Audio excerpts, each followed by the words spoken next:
Hi everyone, hope you're well this cold Wednesday in Donegal. Another episode of the Inquisition is flying its way towards you from now. This week we have on Darkened Wings, who is, I'm really excited about having her on. And we'll see how long it takes Penge before he actually joins us. Will it be 5? Will it be 10? Will it be 45-minute wait? We'll soon see. Oh, there he is there. Hi Penge. Hi St. Celestine. Am I asking? I love you too, Casey. I love you too, mate. Hi St. Celestine. Hi St. Celestine. How are you, Paul? Hope you're well. I have sent you an invite, Casey. See if that works. Hi on Dark and Wings. Thanks for joining. I'll just send you the invite now. If you just want to accept the invites that I've sent you, and then we'll get underway for this week's Inquisition. Unfortunately, Simon can't make it today. He's been dragged into his work kicking and screaming. Oh, it's the other way around, sorry. Oh, no, you're fine. If you don't want to put your face in camera, it's totally up to you. You're totally fine. Thanks very much for joining. It to be this way round, and it's just like a pile of laundry on the other side. The illusion of social media. Anyway, hello. Yeah. Hi, how you doing? Thanks very much for joining us tonight. How are you? I'm fine. It's a pleasure. It's great to kind of be interviewed and chat to you guys, because I watched a couple of your interviews before, and I've really enjoyed them. There's been some really good ones, so it's cool. It's cool to chat.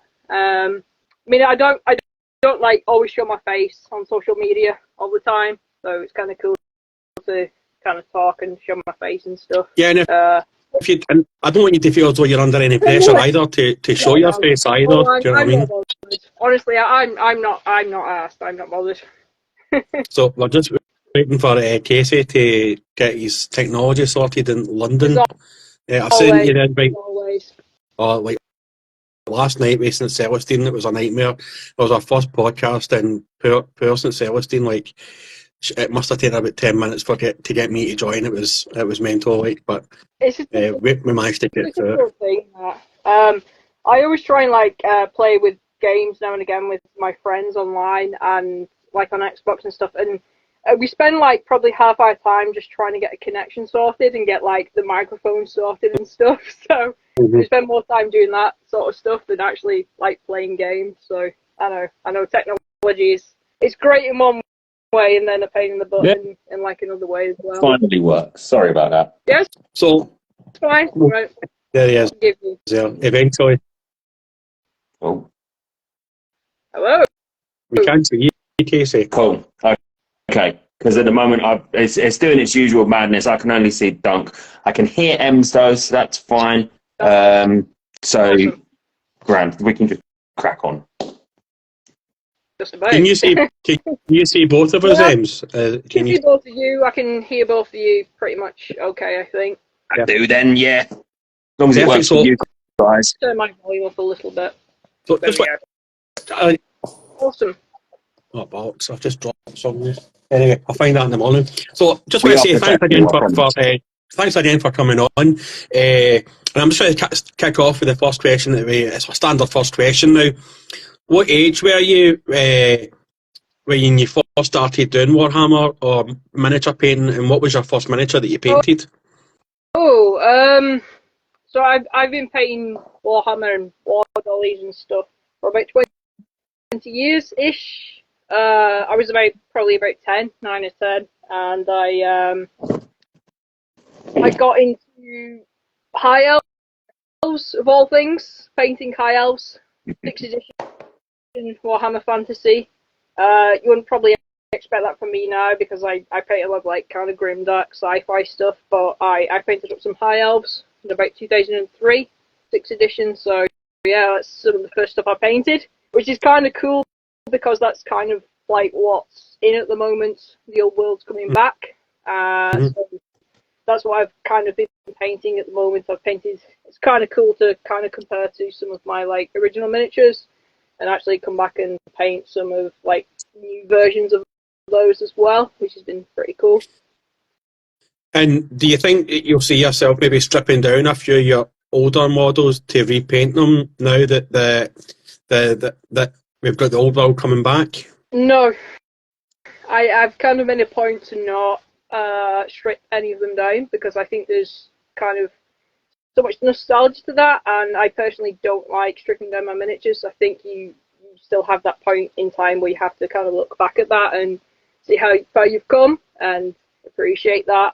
And luckily enough, I still have quite a lot of miniatures I haven't built, and some ones which are still grey or painted. So luckily enough, I'm a bit of a hoarder with stuff like that, which I've kept over the years. So I still have quite a lot of miniatures, and I've been going through them over the past couple weeks, which is cool. And I've just been painting those up. So no, I'm not going to be stripping any of them. Hopefully. So I'm going to jump in done quick. Sorry, mate. Just on your high elves, Ems, I messaged you 2 weeks ago, I think, that I had some knocking about.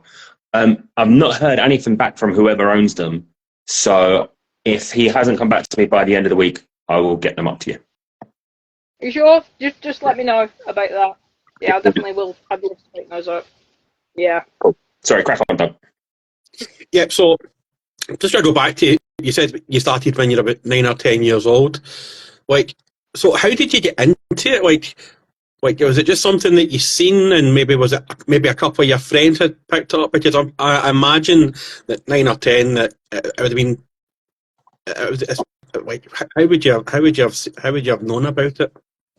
Yeah, so I've grown up in quite a nerdy household. So I've grown up with a lot older brother and sister. My brother's really into video games. My sister's really into Lord of the Rings, and my mum's really into science fiction movies and history and stuff like that. So I've always been sort of exposed to that kind of sort of stuff. And nobody I know directly or in my family plays or paints Warhammer, but they're aware of it. So growing up, I've always been aware of sci-fi and D&D and stuff from video games and books and stuff like that. And especially my older brother, he's 12 years older than me, so I've got a lot of hand-me-down stuff from him, and in particular video games. So if you remember video games in the late 90s, early 2000s were mainly, they were big box games, if you remember those type of things. So Baldur's Gate and Fallout and things like that, Planescape Torment, and all those sort of games were big box games you would consider collector's editions now. So I used to look through those as a kid, and there was be loads of references to Warhammer and D&D stuff. So I was aware of the things like that, and I was always kind of into creative stuff. I've always been kind of encouraged to draw and things like that. So I always had that in the back of my mind, what kind of Warhammer was, what D&D was, what Tolkien was, and all kind of the fantasy stuff. And the way I kind of got more into miniature painting. So when my sister was looking at universities, my sister and brother are a lot older than me. So my sister was looking around Liverpool University, because I'm from up north, as you can tell. And she was looking around, and I was with her and my mum and whoever, and they came across a Games Workshop store in Liverpool. If you've ever been to that one. Yep. Well, it's in the train station now, but it used to be on Lord Street, which is one of the main streets in Liverpool. And I saw it, and I just kind of fell in love instantly, because, like I said, I was already kind of into the nerdy stuff and things like that. So as soon as I went to the store, I was yeah, this is something I want to be into, because I already kind of had an idea what Warhammer sort of was, what D&D sort of was, what fantasy sort of stuff what was. So that's kind of how I fell in love. And then I picked up a copy of White Dwarf, probably picked up 1 or 2 miniatures maybe that day, because they used to be super cheap, or cheaper than they are now. And that's kind of how I got initially kind of introduced into Warhammer, and more the traditional sort of miniature painting sort of things, I guess. You're talking there about computers. Just before I pass you on to Casey, obviously I'm a lot older than both of you. This now you'll catch up with me eventually. But do you remember playing Death Trap Dungeon on the PlayStation back in the day in late 90s, early 2000s? I loved that game. Rings a Never bell, played any but PlayStation games. That was a good Have you played it? game. That was a good game. I loved that game. So I'm going to pass you on to Casey now, and he's going to ask you some questions. That's just how we do it. We can't just go back and forth with the questions, and we interrupt each other all the time and talk over each other and slag each other off. yeah, you're a prick, Dunk. Yeah, obviously, talking about the huge box PT games, I've got one Star Wars game that always sticks out in my mind for me, and I remember you got the little CD box. The instruction manual for it was like bloody that, and the box was huge. What stands out game-wise for you from there? I know obviously you said about Baldur's Gate, but anything else? Any sort of particular one that you instantly is just like a pure nostalgia hit? Oh, Fallout, massively. Fallout. I love Fallout even before Fallout 3 and Bethesda took it over when it was Black Isles and Obsidian had it. Love those games. Just so good. Like I said, my much older brother, so when he went to university and moved out and stuff, he left some stuff behind. So obviously I got like some leftover things and played those games. And yeah, I love Fallout. Love the original ones, and it was a massive thing for me when I was a bit older, like in my late teens, when they like brought out Fallout 3 in like New Vegas, and it was such a like cool thing to have those things. And I still have some of the original games, I think, somewhere. I have like loads of storage boxes, just random crap I need to sort through. Do any of you remember the game 13 for the PC? Rings a bell. Yeah. It was a comic book. It was made in a kind of comic book style, and you were number 13, and you woke up and you had amnesia, and you had to figure out and who was number 12 and number 10 and who was number 1. I loved that game as well. Sort of very cartoony, red. That was a great game in the early 2000s. Sorry, Paige. I'll just thought I'd throw that in there. You're all right, mate. The other one that always stands out for me was Dungeon Keeper, just because quality game. Fantastic game. Yeah, just backhand and your minions to it as well. Mm. Yeah, a lot of great humour with that game as well. So funny. So I love that humor. Yeah, obviously with your Fallout stuff, you have painted some of the Fallout minis, haven't you? How did that feel? You know, obviously you got this big love over here, like it's unrelated to your miniature painting, and all of a sudden that franchise works into your painting world. How did that feel? Was it like really something you were excited about, or? Yeah, so when that initially came out, it was sort of like a Kickstarter. It was about 2017 that started. Yeah. And I backed the entire thing, and I had those all kind of sitting in storage. So they were initially the first thing I actually painted up and posted to Instagram about 4 years ago, because I was sort of painting on and off for a long time, for like past 20 years, and then the past probably 4 years, I've got really into painting because I've kind of had a gap in employment and life and stuff. So it's been really cool to paint those up. Like I said, that is a big part of how I got into posting online. Some people might not know. It's like before, even like I posted Warhammer and did all the YouTube stuff, I posted a lot of Fallout miniatures, and I met quite a lot of my friends from that, like Marcus, who's probably watching now, who's not a huge person in the community, who's like one of my best friends I've met online. So it's cool that game has been kind of linked to my miniature painting, and then kind of beyond that linked to me posting online as well. And the Fallout game is brilliant, by the way, if no one's like into it already. I have a couple YouTube videos about it. It's like a tabletop skirmish game, and it's by a company called Modifidius, and they do the Elder Scrolls tabletop game as well. Yeah. And there's a lot of miniatures, loads of miniatures for the Fallout game now. It's been out, like I said, it's been out since about 2017, and there's loads of expansions. They've got like Fallout 3, they've got Fallout New Vegas, they've got like all sorts of stuff. But yeah, it's for me, it's really cool with tying in like my love of other things into my love of miniatures, because I constantly try and do that. I try to tie in my love of miniatures with my love of like video games and other things, which I've kind of talked about before. Yeah, and I know. I know, obviously, for a lot of people, the big ones are like the Star Wars franchises and all of that sort of stuff.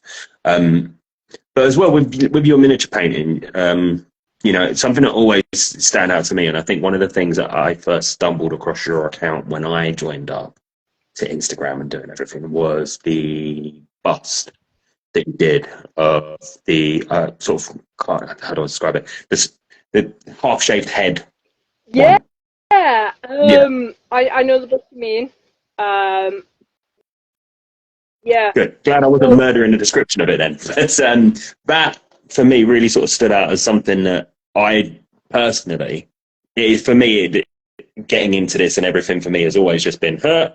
But you know, how do you apply yourself when you're painting these tiny little things to going on to a full bust? Are you just using the same sort of techniques and just sort of more paint, or are you having to really think about the process a lot more differently?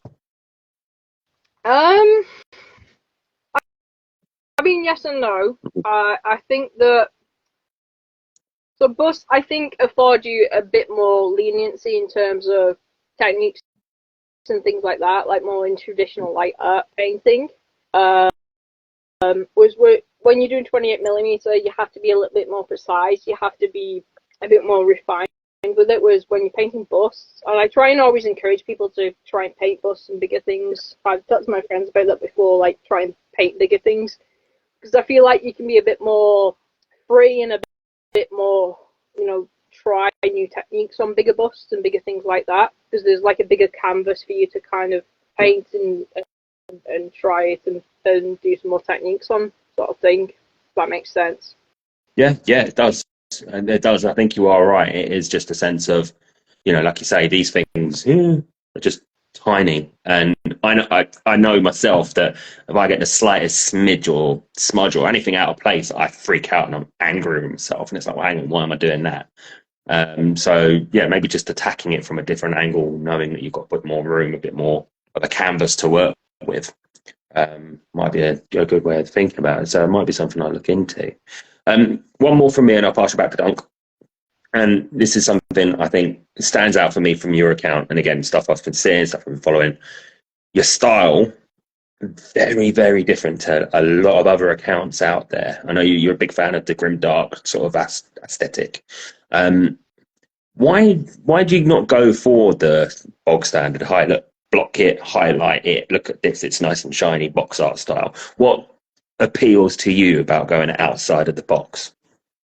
So I didn't learn to paint in the traditional miniature painting way. Mm-hmm. Like I said, I've been painting miniatures for the past like 20 years. So for me, I never learned from YouTube. A lot of people like praise Duncan Rhodes and stuff, and he's great and he paints great things. And I love how much he's taught people about miniature painting and things like that, and all the other, you know, great people like Miniac and people like that. But I never learned to paint like that.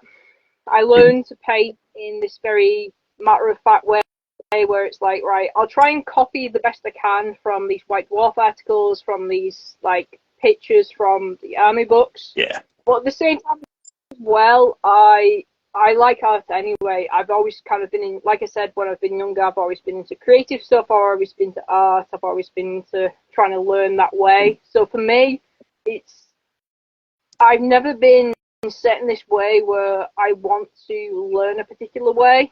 I've always tried to push myself in my own way, because that's how I've grown up painting miniatures. Yeah. You know, I think there is that gap sometimes where I think people get too drawn into trying to paint miniatures a particular way, or like they have to paint it in a set way. So it's kind of like, oh yeah, I have to buy these particular paints, I have to follow this particular guideline, and this is how I'm going to paint my miniatures, which is completely fine. And I think if that's what you want out of the hobby and that's how you want to learn to paint, that's completely fine. But I think at the same time, I think that people should try and do it in their own way. Yeah. That makes sense. Yeah. So, yeah, it comes with a combination of me kind of learning to paint from very minimalistic ways, just learning to paint from White Dwarf articles, learning to paint from scale modelers, kind of more traditional painters. Like I said, I like traditional art and canvas painting and stuff. So, and John Blanche as well has been like a huge influence on me.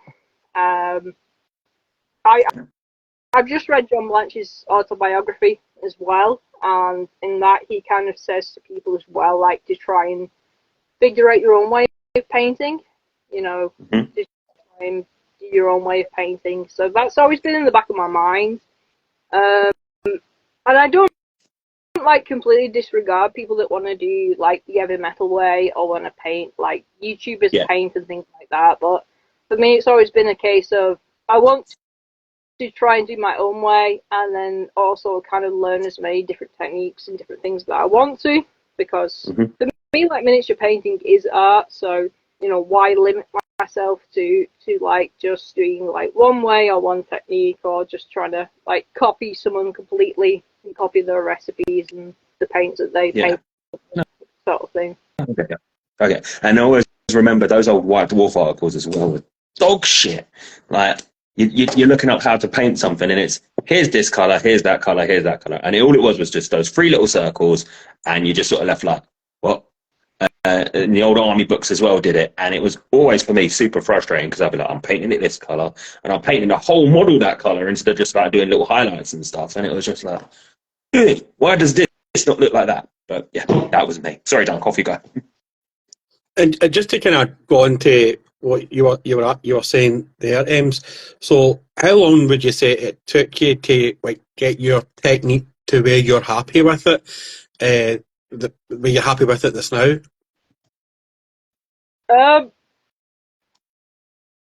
There's a quote by is it Da Vinci or someone like that, where they kind of say that your work is never finished, it's just abandoned. So really, nothing for me is ever perfect or where I've got to the point where I think it's great. I'm always learning, I'm always evolving.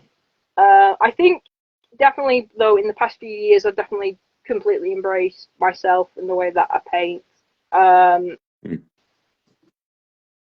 But yeah, I'm always learning, I'm always evolving. There's never a point for me where I go, yeah, I'm at the peak I should be painting at. I always want to try and learn and get better, type of thing. That makes sense. What's the most recent technique or style that you've learned recently that you've improved on within yourself? Quite a lot of things, really. I've been doing some non-metallic metal at the moment, so trying to get better at that by doing the reflections with non-metallic metal sort of painting. I think I've got better with that sort of thing. And what would you say? Do you prefer painting? I mean, is there a certain type of model or brand that you like, that you just love to paint all the time, or is it just basically depending how you're feeling that particular week? Yeah, I'm kind of like all over the place with what I paint. Depends what takes my mood, really.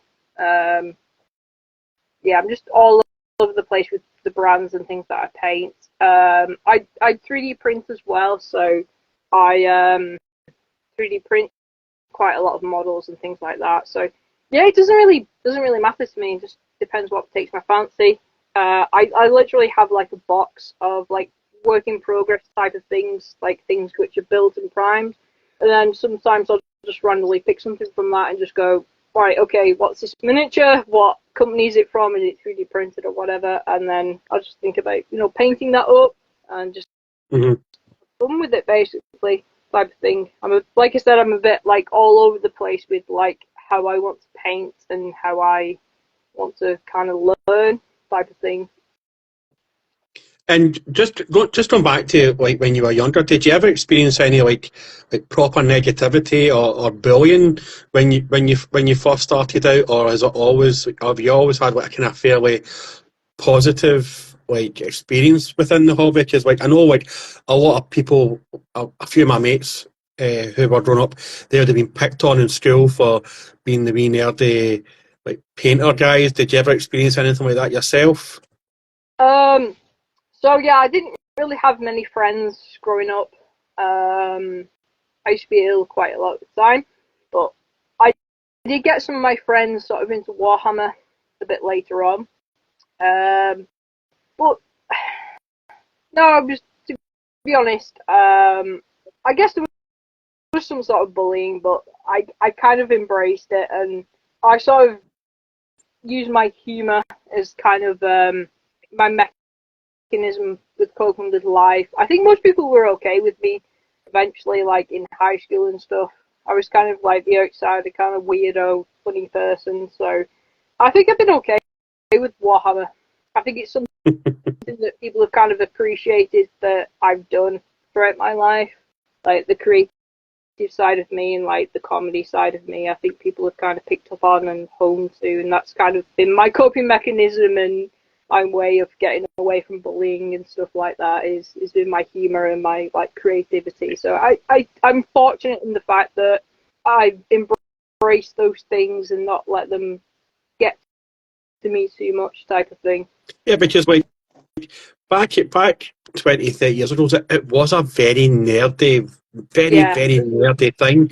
And if somebody found out, like the Stroll Hardman or the Stroll Ned or whatever you call it in England, if they found out, they made your life torture. Like it's like when I started playing chess when I was like 13, 14, and I get ridiculed for it for ages. Like it's like kids can be wee fuckers, do you know what I mean? So yes, but I remember like back in the day, maybe not as much now because it's more accepted now, but yeah, definitely back in the day, like you were like given a hard time for collecting like wee spacemen type or bowmen or lizardmen or whatever you collected. Like, I think there's definitely that ridicule and stuff, but I come from like a very working class kind of stoic background where you don't let like anybody give you shit, and I still have that mentality where I don't let anybody kind of get to me or anything like that.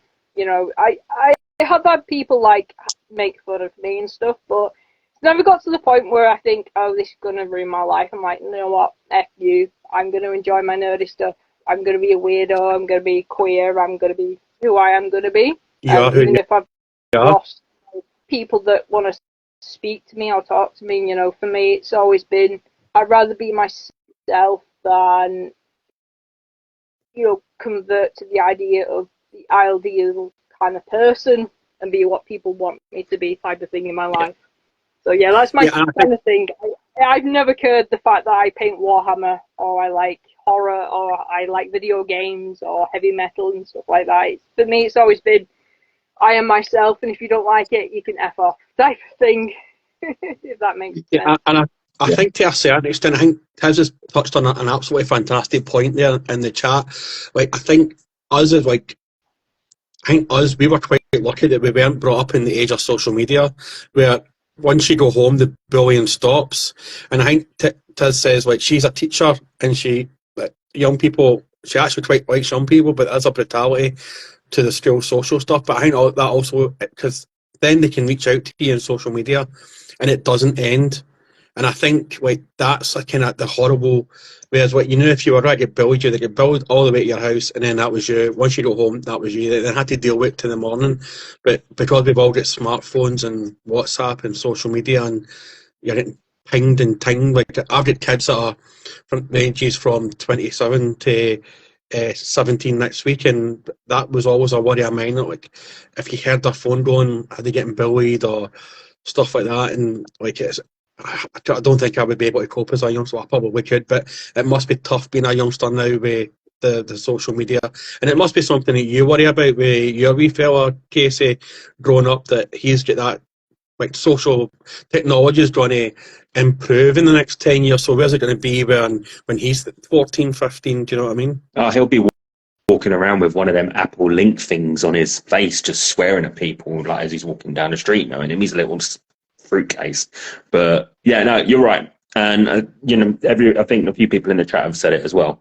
If 10, 20 years ago this sort of stuff existed, then it's horrendous, and I probably wouldn't have a phone. I just probably wouldn't bother that. And just completely different. But yeah, luckily we're old, so we get to avoid that. We've just got to worry about it for that generation rather than ours. So yeah, I'll cross that bridge, I think, when I come to it. And there's other stuff going on. It's like London shit. It's Yeah. Anyway, so, kind of funny how, like, you talk about social media. I've always been on the internet from like being young, even in like the early 2000s. I've been a part of like Newgrounds and places like that, and Something Awful and stuff like that. Even though I was probably a bit too young to be part of those places, but that's kind of memes and things like that. So that's kind of where a lot of my internet humor comes from, because obviously a lot of people know me from like posting memes and stuff on my stories as well. So yeah, I do think the internet is awesome and it's brilliant, and it's allowed me to expand my hobby and make it more of a career, and make, you know, content creating and things like that, and YouTube. But at the same time, it is very much a double-edged sword. It's not reality. You know, they mine our data. There's all these like troubling, horrible things with it.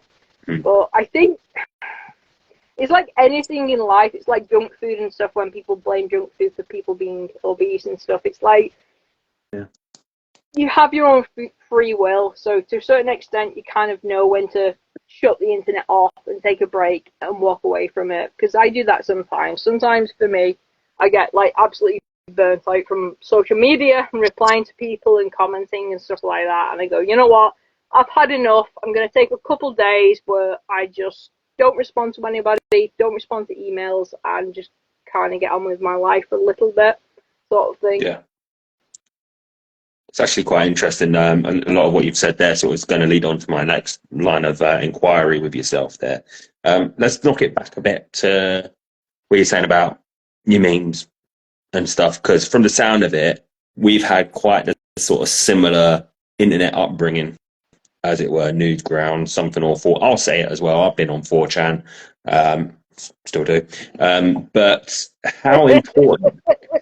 Yeah, nearly 40. I still go on 4chan. The TG board every now and again is great for hobby stuff. But Decent stuff on like 4chan and like Newgrounds and stuff. Even so many years later, some decent things on there. how important do you feel it is that people see that, like you say with your comedy, that you're not just I paint, and there's more to your account than just what you're sticking out content wise? Because I think it's something I've clued into recently, that it is good to take the piss a little bit, you know, just have a little bit of fun with what you're doing. It isn't well and good that we're sharing, we've got this nice common ground, but how do you feel about expressing yourself through the other things that you do on your account?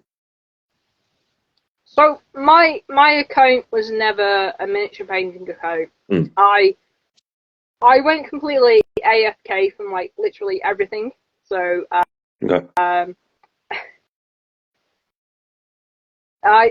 worked quite a serious job for a long time, and then it got to a point where I just like completely burnt out. So I left that. I left like all of my other social media accounts. I just started painting miniatures. I joined Instagram for some reason. Like, one of my friends was on it, so I joined, and I started kind of posting on here. And for me, I've never just been posting miniatures. I've always been posting myself and like other aspects of that. And kind of ironically, the miniatures have kind of taken over, sort of thing. So the kind of the memes and the humor and the personality have always kind of been there. Part of my account. It's, like I said, it's never just been a miniature painting account. For me, it's always been like a mixture of myself, my humor, my love of like films and games and stuff, and miniatures like on top of that. So I don't know. It's kind of a weird one, because at the same time, like, I want to be taken seriously, and I want to be like, I'm a serious miniature painter. This is what I do for a career. I got companies I've done reviews for and stuff, but at the same time, I still want to have like my personality coming through, and still talk about things I like, and talk about politics and stuff. So it's kind of a hard thing to kind of work out where to sort of stand in between that, if that makes sense. Yeah, it does. It does, because like, I'll be honest, there's things I sometimes think about posting on my one. I've got a personal Instagram account, which is just, here's my life, and I'm not that fussed about people following that or not. But this, for me, is just, it's a bit more of a social thing. And I'd say in the last year or so that it's when I've started actually thinking, you know what, just stop posting, just here's a Space Marine, do something else, have a bit of fun. And I know Celestial Lion, who'll be, I don't know if he's still in here or not, he was in here a minute ago, mentioned it to me earlier that I should talk about fences tonight, just because I haven't done it for a while. But I did a silly little 10-second reel of painting a fence. And like everyone does all these serious painting tutorials. It's like, okay, I'm going to paint a fence. I'm going to paint a door frame. I'm going to paint a window. You know, just something, just to sort of, you're scrolling through and it's just something that takes your attention away from 20 seconds. You're like, the fuck's he doing? Oh, okay, fair enough. Next thing. So I think you're all right. It is about, making sure that the aspects of you are coming through in your account, and it's not just, here is something I like and I like to do. Can I just say, Pen, just to jump in there, I don't think you've painted anything better since you painted that fence. It fucked me. It's completely fucked me. The edge highlighting and the recesses that you managed to get on that fence, now, Golden Demon. I know you haven't paid attention because I dry brushed it, so haha. But no, you are right. So I peeked at the fence. I don't think I can do anything better. But it's actually nicely segues me onto something else I really love about your account, Ems, is that, it's something that I've come across recently, and I like to call it hobby sustainability rather than hobby poverty, because there are people out there that can't afford the nice, shiny, high-end products, the nice, shiny, high-end paints. And you really champion that you don't need to go out and get the high-end stuff. You can just go to a supermarket and get a £2 makeup brush to do your dry brushing. You can use an old salt grinder as a paint stand. Do you think it's something that we as a community need to do more of? Stand up for each other and sort of say to each other, yeah, it's great you can go out and get this stuff, but you don't have to. Look at all the alternatives. I find that, as I said, I think that modern hobbyists are people that have kind of gone into the hobby now, or gone back to the hobby now, get really sucked into these high-end boutique companies. And not I'm just going to say Artist Opus off the bat, and I'm not ragging on them because they're a really nice company to sort of correspond with and talk to. But you get these high-end boutique companies like that, and you get them kind of selling you products, and Red Grass Games who sell you wet palettes and things like that, and they're great and they work great, but at the end of the day you don't need these products. I always try and tell people that, and a lot of the time these are things you can make yourself and don't need to spend a lot of money on them. But yeah, it's trying to find that balance again between finding cheaper alternatives and then enjoying more boutique items, because like I said, I grew up in a time when we didn't really have these things. We didn't even have terrain and stuff like that. We had to actually physically make terrain. Yeah. I remember making stuff out of cardboard boxes and egg boxes and stuff like that, and that was terrain for us. So that kind of art is lost a little bit, but I think it's kind of coming back gradually, because I try to do that, and people like Eric's Hobby Workshop, who's brilliant. He's one of my absolute favourite hobby makers at the moment. One of the more well-known people. He's a really nice guy, and he talks about trying to make your own stuff and keep it minimalistic and not spend too much money. So I think there are things you can do cheaper. Like you said, wet pellets you make cheaper. You can do all these hobby holders cheaper. Yeah. I have a lot of YouTube videos about that. There's videos on my Instagram about that. But it doesn't mean I'm completely slagging off these companies. Maybe I did a couple of years ago. If you followed me a couple of years ago, I was a bit more of a knob. A couple of years ago about things like that, but no, I'm a bit more open to those type of companies, because they have actually contacted me, or I've contacted them, and they've sent me products to review, and I've gone okay, here's the pros and cons of like using makeup brushes. These are the pros and cons of using like artist opus brushes type of thing. So I do want to make this hobby more accessible to more people, but at the same time, I'm not like being completely negative against these companies. I don't want to completely say like artist opus are a terrible company, because they're not. They're really quite nice people to speak to and like correspond to. But I still want to try and make it more accessible to as many people as I can, and try and tell you that you don't need like these expensive brushes, you don't need these expensive, you know, type of paints and stuff to like learn to paint, to enjoy your hobby, basically, type of thing. Yeah. Joe, stop jumping in and talking about terrain. I think I love your account, mate. It's great, and I think this is somebody else. Joe's Encounter Terrain is always champion that sort of stuff as well. That you can just go out and get, you know, a sheet of cork from a hardware shop instead of, you know, having to go out and get some high-end gaming mats and stuff. You know, your imagination is endless at the end of the day, isn't it? It's like you were saying earlier about your creativity and plugging into that. And it's like, yeah, I trying to remember. It's like trying to remember Blue Peter episodes when you were younger, when they were making Crazy Island lollipop sticks, and they were making machine guns out of lollipop sticks and a wee bit of blue tack. Do you know what I mean? It's like, that's why we all watch Blue Peter.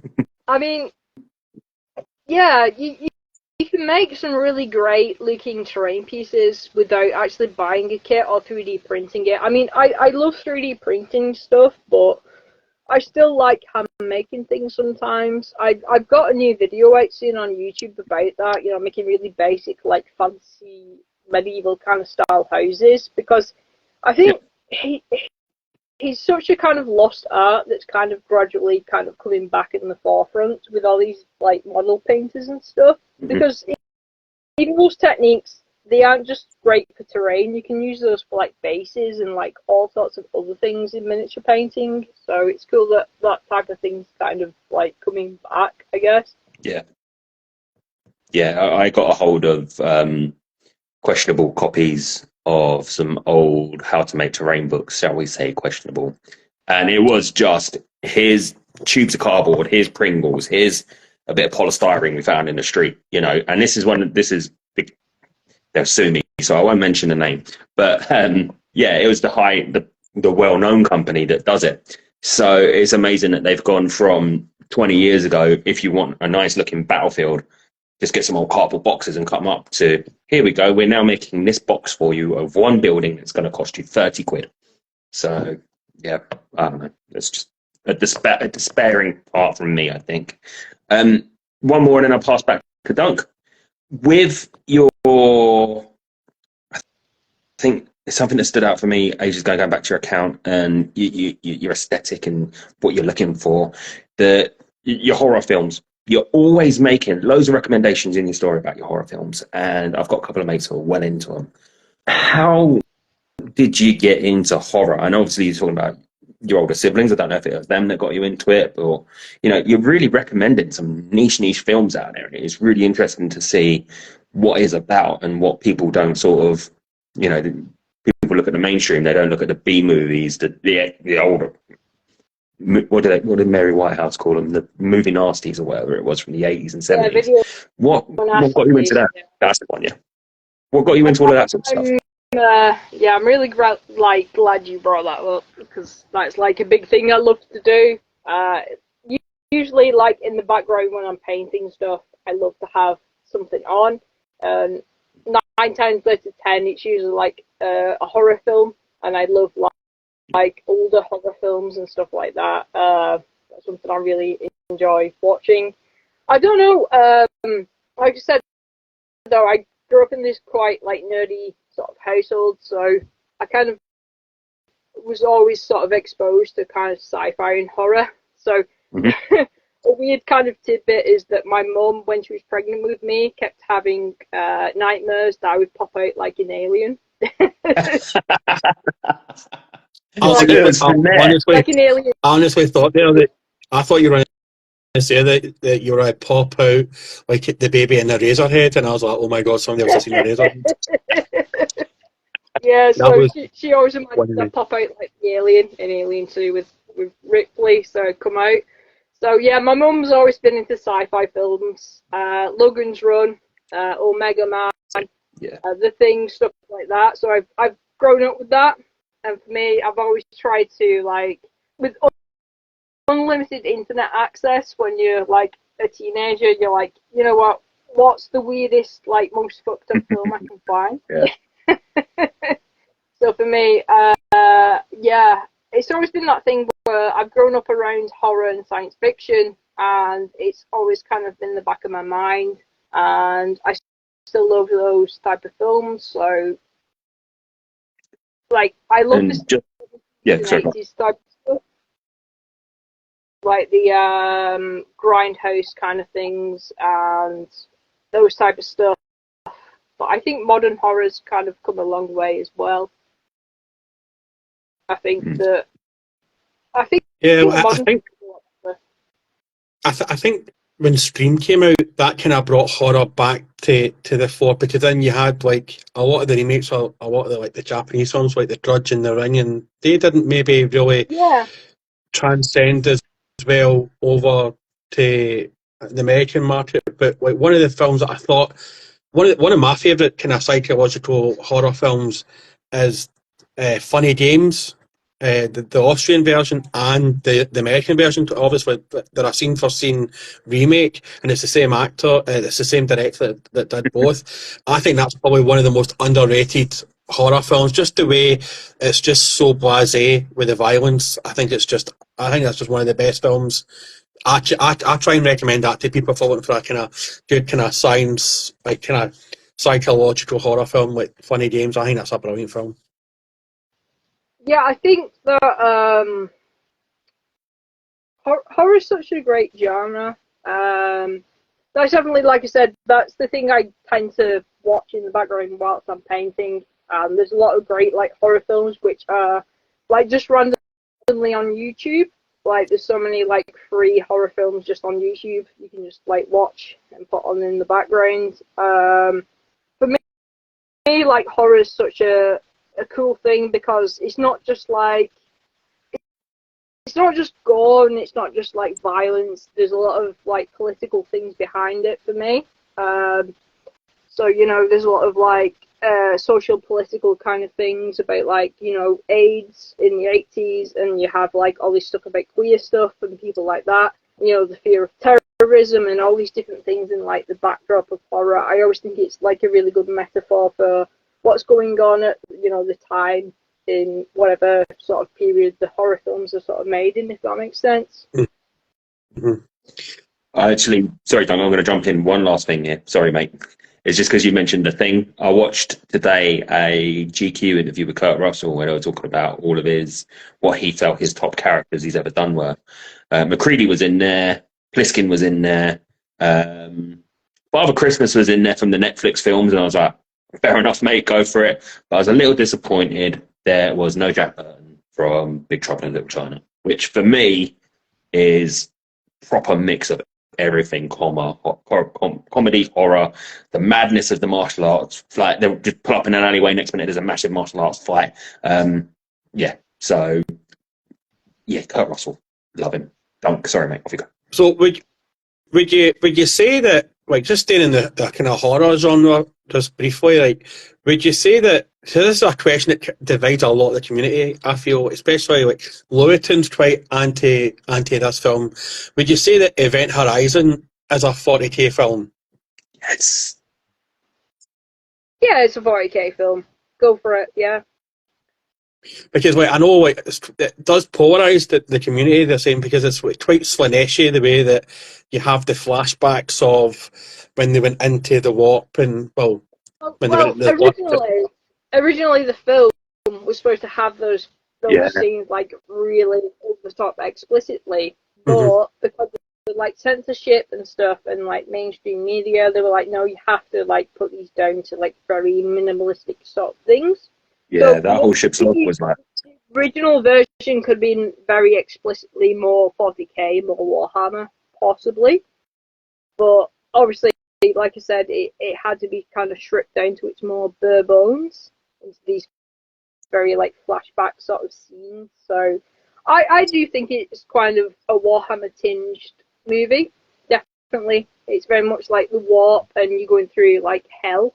But at the same time, you could say that and say it was influenced by stuff like Doom and like Quake and things like that. So I don't know, because Warhammer, people forget that Warhammer isn't just something that existed and then was a thing and it's been a thing for like 40 years. Warhammer is a thing that's existed and then like absorbed pop culture over the years. It's absorbed Starship Troopers, it's absorbed Event Horizon, it's absorbed Dune, it's absorbed like all these other films and all these other franchises and like ripped off them over the years at the same time type of thing, if that makes sense. But one of the films that I kind of revisited like about a year and a half ago, and I kind of understood the mechanics, how they maybe were kind of formed, and it's maybe a film that you could say it could be the birth of the mechanics, is a film called Black Hole.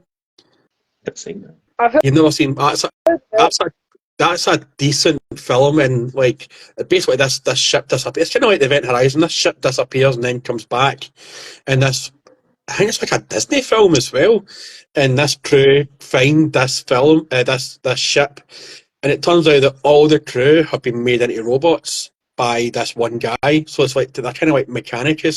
It's actually a decent film. Like it's a weird film. It's like a late 80s, early 90s films. If anybody's seen it, like hit it up in the chat if you've seen it, or if I'm just waffling and just like maybe I was in a drug and just nightmare or something. But yeah, that film, like there's a lot of films that you can see where the 40k writers, and like especially now that they've kind of taken bits from you definitely put on the incognito mode, Marcus, for when you're typing in Black Hole. But it's you can definitely see where like the likes of Graham McNeil and Dan Abnett have like maybe taken some inspiration from films that they've watched and maybe books that they've read, and like maybe like some of the B movie like 60s and 70s myths, maybe where you can get the Tyranids and that from, like, and like it came from outer space and all those sorts of things. Like definitely like a lot of it. But I'm one of the people that would definitely say that Event Horizon is like that's an issue film. Like it has to be like, and it's also one that film fucked me up. It was also a film that as a 19-year-old boy who seen it on the BBC when I was in the British Army, I had to go and sleep in the 4-man room because I get pretty freaked out when your boy went the dark inside me, and I was like, I'm sleeping with the rest of the boys tonight. So just to move on a wee bit, right? So say when you're doing a wee bit of painting, you're having you feel like you need a wee bit of a munch, because we all need to get our ergonomic on and stretch our back and not drink our pain water. What type of crisp would you consume on an average painting night? I honestly don't like eat that many crisps, but I do like Pringles, and the reason I do like them is not just the reason that they are literally like potato crack, like you just like shovel them in, but they're great for like making terrain as well. Yeah. I think it's like a Pringles can. It's quite a long spherical type of thing, so they're great as well because you can like make terrain out of them, like low budget terrain. So that's one of the reasons I do like them, because you can make like towers out of them, or like sewage tunnels, or whatever else you want to make out of them. And what flavour? And what would be your go-to flavour of Pringle? Would it be the acid melting, face melting, salt and vinegar, or the cardboardy ready salted? Whatever's probably the cheapest, probably, because Pringles are like so overpriced now. Yeah. Expensive, aren't they? Yeah. So I like to shop at Heron. So one of like the cheapest there. Like I said, I don't eat crisp that often, but my local Heron had a lot of like barbecue flavored ones, slightly out of date for like Christmas. So I've got a few of those because I'm going to be making them into some high elf terrain for like a future YouTube video. So yeah, Pringles. We'll go with Pringles. And then to wash down, if you don't have any non-oil or Adrax Earthshade to wash down your Pringles. very often, but go on. To wash it down, just depends really. Would you be a Uh, Pepsi? Would you be a Pepsi dude or a Coca-Cola person? Like, what would be your go-to between those two? so I like Diet Coke, and Diet Coke is very much, weirdly enough, Diet Coke is related to like goths and ravers for some reason, which I never knew. But I do like Coke, or again whatever is the cheapest. I remember, like, when I lived in Scotland, like, Iron Brew always knocked their advertisements out the park. And there was a bit of a kick-up back in, like, the mid to late 90s with one of the advertisement campaigns, because the advertisement billboard said, "Cheer up, Goth, have an Iron Brew." Have an Iron Brew. So what used to happen is, like, the local Neds used to start throwing bottles and cans of Iron Brew at Goths. Oh, fucking hell. And so, like, yeah, it was like the old Tango adverts. Remember when Tango first came out? Like, well, not that it first came out, but they actually got, like, I'm not that old. I don't remember when Tango like came out. Tango was a success through really, really good marketing, because, like, Tango was like a really, really cheap juice that if your mum gave you that, it just showed how poor you were. But what they did is they wanted to make Tango be as popular as, like, Coca-Cola or 7-Up or Sprite. So what they did is they hired art students to do an advertisement campaign, and it basically made them a sensation overnight, because people were then banned from slapping people in the face and screaming oranges in their ear, and it basically made Tango so successful and made them, like, a better, like, they never changed any ingredients, they never changed the can, it was all to do with advertising. It's the same with Iron Brew as well. Iron Brew's always had top tier advertisements. It's like a bunch of vegans and vegetarians complained because one of the billboards said, had a cow beside it, and it says, "When I get made into a burger, I want to be washed down with Iron Brew." Like, absolutely legends, do you know what I mean? That's why it's such a good drink. Like, Guerrilla advertising, isn't it? It's just like, fuck you, we're doing this. But no, so, Tango Man. Sorry, I'm jumping in. Tango Man. Donkeys ago at a Palace game, I'll always remember this. It was around the time of that advert, when you've been tangoed and the geezers running up and slapping each other and shit. There was a bloke who ran from one corner to the ground to the other, butt naked, but he was painted orange. And everyone just called him Tango Man. And he did it at like 4 different games. He tried it at Wembley and got stopped. But he just went up and down the country painted orange. I think Tango sponsored him in the end. But yeah, just there you go. Useless knowledge for you. I like advertisement is so key. So what would be your top horror film? What's your go-to, like, horror film if you were to chill out overnight? Oh Christ, that's quite a difficult one. Like my absolute, like, favorite, like, film of all time, which I always tell people I love, is Day of the Dead from 1985. It's the sequel. It's technically the sequel to Dawn of the Dead. Mm-hmm. It's by Ramiro. It's by the same people. It's by the same director. But it kind of was a flop at the time because it was censored heavily because it was at the time of, like, the video nasties, like we mentioned earlier. It couldn't be advertised, and a lot of people didn't expect it to be like the film it was. It's quite a nihilistic film. It's quite a gory film. It's quite funny because, the executive producer of Walking Dead, the guy who does, like, all the FX and all the, like, zombie effects and stuff on it, Greg Nicotero, I think his name is. He worked on that as, like, an intern with Tom Savini, who's, like, the master of, like, gore and, like, FX kind of effects. It's a great movie. The zombies are really, like, gory in it, even though they're, like, sort of today's standards. And there's a lot of great, like, social sort of politics with it. It's a fantastic film. That's kind of the film when anybody asks me, like, what's my favourite film, I always say Day of the Dead from 1985. It's a fantastic movie. Brilliant movie to watch. Hi folks, I actually don't know what happened to this. I don't know if maybe Instagram have now limited lives to an hour. So I'm going to try and get everybody back in and we can do another finish it off here. That was extremely weird. I'll just add everybody back in, so just keep an eye out. I actually don't know what happened. That's the weirdest thing that's ever happened.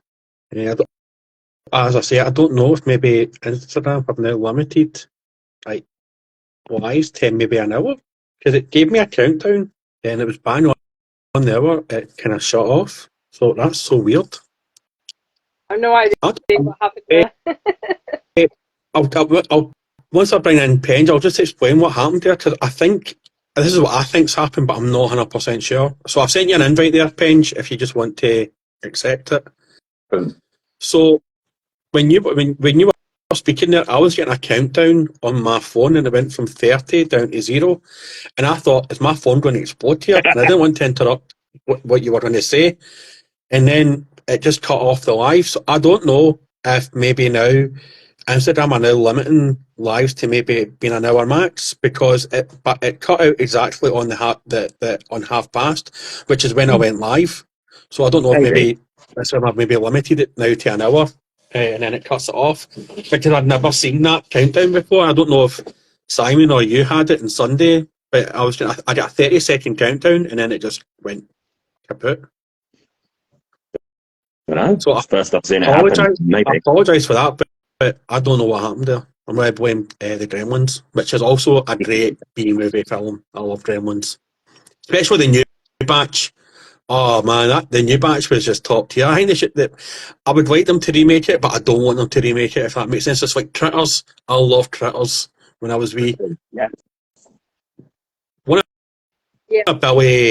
of Billy Zane's first films as well, from Titanic. There we go. I think that's the thing, where you would like people to remake films you liked when you were younger, but at the same time, most of the time they're pretty crap, to be honest. It's like, don't bother. What's your scariest film? Scariest film? I like The Descent. That's a great film. That's a film that always sticks with me. I think it's because it's not just like the fact of like the monsters and stuff underground. It's like the build up to that, and then the fact that they're actually going through all these little tunnels. It's just like that. Like sends me like, oh, it just makes me cringe a bit. Like, but I could not do that. Honestly, it's horrible. What about you, Casey? What's the film that you would say scares you the most? I mean, like you said with Event Horizon, I think that night it was on telly. Everyone I know watched it, and I went to a very inner London school, so everyone was like, "Hey, blood, you see that madness on film last night? What was that?" But either Event Horizon, which now still shits me up, because it's just that last bit where you think they're all nice and safe, and it's just their apparition of Sam Neill, and you're like, "Oh fuck." Apart from that, I would say, you know what? This is going to sound like a dumb thing to say out loud, but Jurassic Park used to shit me up, and I still like it for the fact that it can. Like, it's just such an amazing concept. Like, the book was an amazing concept, the film was an amazing execution of it, but it's just like with the AI and everything going now, and how we're getting so technologically advanced, we're running away with it. Is one day someone might just reverse engineer a dinosaur and be like, here you go, and it would start eating people. The idea of it, and the idea of AI and like Terminator could happen, all of that sort of stuff sort of shits me up a bit. But I know that's going to be like 100 years in the future, so I ain't going to worry, I'll be dead by then. I've got two. So one's part of a like 2-part TV show. The first one is one that still affects me to this day. Jaws. Can you watch Jaws? Can it even the music? Even the music, no, I can't even swim because of Jaws. I failed every military swimming test. I hate getting in the sea. As long as my feet can touch the bottom, no, even if you put on that, no, I'm turning it off. And and Ewan Toombs from the X-Files, because he could stretch and up, and see for about 5 or 6 nights after I watched those 2 episodes of the X-Files, all I could see was his fucking jaundiced eyes. And even when I watched The Green Mile, I was convinced that he was going to start fucking eating people's livers. Yeah. He was definitely. And one of the films that affected one of my mates, which was brilliant because we were in Kenya, we went to see the Blair Witch Project, right? And my mate came out the cinema, big tough army boy, and he's like, that film was fucking shite. That's fucking so unbelievable. And then the first night in Kenya when we were in the jungle, he was shitting himself because he was like, fucking Blair Witch. And that was him. Yeah. So, just going to ask another couple of questions here. I'm going to ask one more question here and then I'll pass it on to Penge because I've been rabbiting on here for a wee while now after the technical difficulties. What would you say has been your favourite model that you've painted that you when you look at it you go, yeah, I've smashed that out of the park? Oh, that's quite a hard thing to say, really. I've really enjoyed painting my Lamenter's army. Like, I painted up the sort of recent Primaris Space Marines of those. I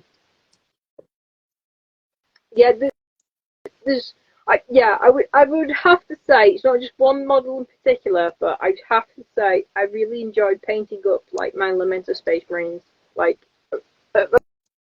everything I've painted, I've really enjoyed painting those because, like I said, I'm not a person who just picks up one thing and picks up an army like say Dark Angels and goes, yeah, this is my army. I'm gonna pick this forever for like the next like 10 years or whatever.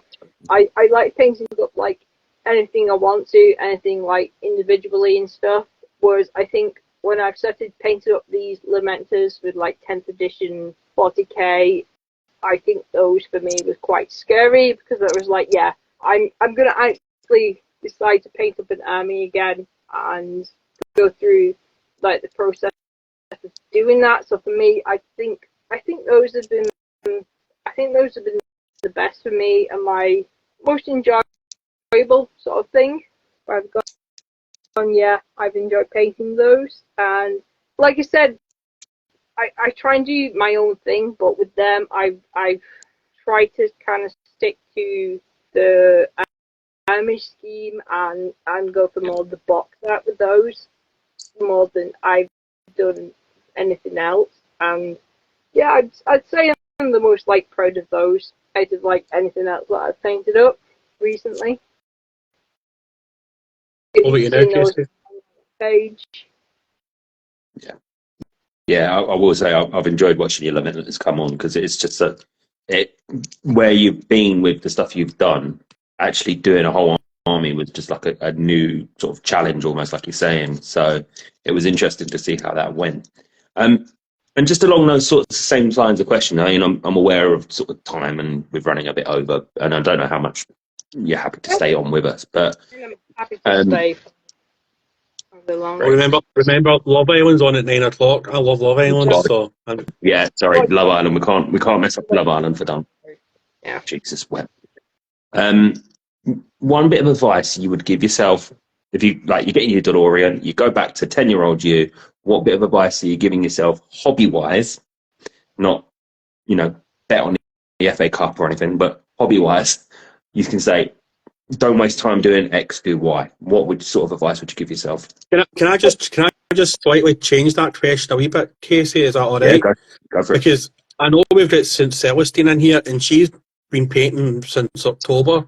So, what kind of advice would you give a new person and to yourself that you've learned over the last 20 years to not maybe like the good things and not to get hung up on, or what to kind of concentrate on? Sorry to change your question, but it's just because St. Celestine's here, and it's maybe a good question for her. Appreciate it. No, that's great. For me, probably would be to start using like a wet palette sooner than later in life. You don't have to buy a wet palette; you can make it yourself. And a wet pallet's great because you can like thin your paints down to what consistency you want, and it's, you don't have to just do the two thin coats. You can just thin it down. Other than that, I would say is to don't need the skill set before you actually start painting something, and this is like true to life anyway. You don't need the skill set of the confidence before you do something. You will learn the skills and you will learn the confidence through doing those things, for me. So I think if you're like afraid of painting a certain thing, so if you're afraid of like learning a technique or doing something, or if you've got like a really like cool brand new miniature and you're like, oh, I'm gonna wait till I'm better at painting to paint this, don't bother, just paint it up. Because for me, it's like a case of you will learn those skill sets and you will learn that confidence along the way. And at the end of the day, you could always just strip that miniature and like start again. So I think for me, like if I learned when I was younger, definitely would be learning to use a wet palette straight away, because that's a massive thing, like thinning your paints, but at the same time just continuing to have that confidence and not be afraid of messing things up, and just like starting again when you need to. Because at the same time, I still always kind of have that confidence or delusion where I was like, I don't need to necessarily learn everything from one person or be as good as like everyone else. I just kind of keep doing what I want to do and learn what I want to do, type of thing. That makes sense. Yeah, it does. It does. I think it's sound advice. It seems to be, this is one of our sort of regular questions, and the wet palette one pops up loads. And I mean, I don't use a wet palette, but that's just because I don't paint often enough. Yeah, I know my luck it will go mold somewhere. You don't palette necessarily, but yeah, and it's always good as well to get that fearless aspect, I think, to your game, because there's stuff I want to paint, and even now I'm like, I've been painting most of my adult life, and I'm just like, oh, I don't want to do it. But what's the worst can happen? You mess it up, you strip it. Yeah. So that's a huge part to do it. Yeah. No, I'm just saying, like that's a huge part of it, is just doing it and going out of your comfort zone. Yeah. Even if like you think something looks like absolute crap the first time you paint it, like down the line it's probably going to look better. So keep doing it, keep sticking at it, type of thing. Yeah, definitely. And what stands out for you out there with obviously your 3D printing, all the different stuff that you paint, all the different ranges out there? What's one thing that you look at and think that, like, I want that? That is my go-to thing next. So, like, for example, for me, it'd be Magnus the Red. What mini or project have you got in mind for you that is your holy grail? I'm hopefully going to Golden Demon in Germany, in Spiel, in October. Everything's sort of booked, but so the thing was, like, I don't necessarily subscribe to Golden Demon. There's so many other painting competitions out there, and I'm really, really glad that more UK painting competitions are adopting this more European kind of attitude to things, where you have like your like master and your kind of like more your basic kind of people that are just starting to paint kind of categories, which I think is like absolutely brilliant. Like Fen Model Show, and there's all these other kind of model shows who are trying to do more painting competitions. But for me, it's always been like in the back of my head, like Golden Demon, because from like being younger, it's always been something I'd like to paint more for. I've entered Golden Demon like a couple times, like over the years. kind of a win anything because, like I said, I don't paint in that particular way. Mhm. But obviously, there have been people who've painted in their own way and won. So for me, this year, I'd like to go to Golden Demon in Germany in Spiel, and yeah, to enter. That's kind of my goal this Cool. year. Any idea of Which what you're aiming to enter into it? Or what I'm going to enter type of thing. yeah, Necromunda, because the main Necromunda as a separate category. So that's one of the things. Diorama and possibly the Old World, we'll see, because I have like an additional like 7 months to enter now, whereas before Yeah. I didn't know. It's very much up in the air, so I wasn't really sure what I was going to enter. So for me, that's kind of my main thing in like the back of my mind. I do want to paint something and then go to Germany and go to Golden Demon. That'd be very much, that would be fun to do. Because like Golden Demon before that was always, it wasn't just in like the UK and Germany and like, well, it was the UK and it was America. No, but before that, you would have Golden Demon in like Poland, you would have Golden Demon in like Australia, you would have Golden Demon in like Austria and all these different places, but it kind of got condensed down to like 2 countries. So I hope it's going to be kind of taken out and maybe we might have multiple countries again, but we'll have to see how that goes type of thing. But yeah, that's kind of my thing. You know, good on you for kind of in the back of my going for it. Good on you for going for it, because there's been so many people online I've seen bitching that it's in Germany.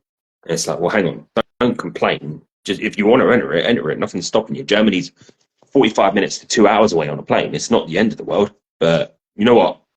Go on, do it.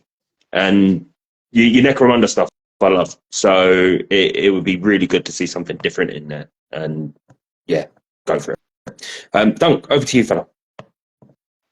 Yeah, like, I don't really have much more to ask, to be honest. I think I've covered everything that I really want to ask. So I'm going to throw it back to you, Penny, because like I can't think anything else to ask. But I think I've covered everything I've wanted to ask, and you've covered things that I've wanted to ask as well. And like, and you've covered things that I was going to ask, but you've already covered it as well. So I'm going to throw it back to Casey because my mind's went blank. I think then if everyone's happy, then we could just draw it to a natural closing, because again, like, everything that I've wanted to ask, I've asked, and you've been brilliant to have on him. Like I say, I've chatted to you on messages and shared memes with you for donkeys, so to actually be able to speak to you, I can't see you, but at least hearing your voice and having a proper conversation with you has been really good, and I do appreciate you coming on and interacting with us 2 bozos. So it's been really nice to have you on, and thank you for going outside your comfort zone and chatting to us. I really appreciate it. Yeah, and I want to just thank you for coming on as well, because I know it can be a bit intimidating with coming on to, like, especially with 2 people that you might barely know as well, and come on and like basically expose yourself and really not know what you're getting yourself into. And I hope that you've had a great time, apart from the technical issue at 8:30 for some reason. But like, I really want to thank you for having on, because like, I really do think that when people like yourself and the Nymph and SG Paintslayer and Dave versus Shark and everybody that we've had on, that there's so much variety out there that people can see. You don't have to paint a particular way. Choose your own style, like you have all done, and be brave and paint whatever you want to. Like, basically, the way I look at your pages, you don't care what you paint. It's, if you like it, you're going to paint it, and I think that's so encouraging to see that somebody is just so happy to freely paint what they want to paint without the negativity that they might or might not get as well. So I just want to say thanks for coming on and accepting our invite to come on and like showing us who you are, and dressed in the Stromo crew, All Souls. What happened to Jones the Cat? That's what I want to know. Who took Jones the Cat and Ripley went away to? I have no idea what happened to them. Was he left in that space station with that nurse? Like, what happened to Jonesy? Ripley said, you're staying here this time, and then that was it. Cat's gone. Jonesy knows everything. It's like R2D2. Jonesy knows everything. R2D2 knows everything. So again, thanks very much for coming on, Ems. Just shout out to our sponsors as well. But Boltstorm Warden, you can find all your Boltstorms, Wars, and games. If anybody here doesn't follow you, Ems, where can they find you? If not, just on Instagram. Yeah, so Instagram, I have a link on my Instagram which links to my YouTube. I'm on Threads. Basically, yeah, here and YouTube and Threads are like my main places. So, yeah. And especially YouTube as well. I post on YouTube like once or twice a week. So yeah, come check me out on there if you already follow me on there. And any last words of wisdom from yourself, Casey, the London boy himself? Yeah, today I would say words of wisdom from me are always remember, if you're buying knives online, they're going to ID you at the door. Because I had to buy a new kitchen knife the other day because it snapped in a drawer. Not that I shanked someone. I'm not that London. But it broke in the drawer. I bought a new one, and a guy turned up on my doorstep, went, "Show me your ID." I was like, "What?" He's like, "Show me your ID.